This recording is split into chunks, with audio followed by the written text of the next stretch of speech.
demanding exploration of agricultural labor.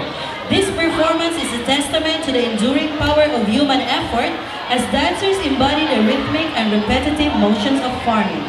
Through a fusion of contemporary and traditional dance, the performance pushes the limits of physical endurance, mirroring the strenuous nature of cultivating the land. Each movement, each breath, is a testament to the aerobic exertion required to sustain such demanding work. Let's give it up for grade 11, Hume 6.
Nanay ko, di likod ko.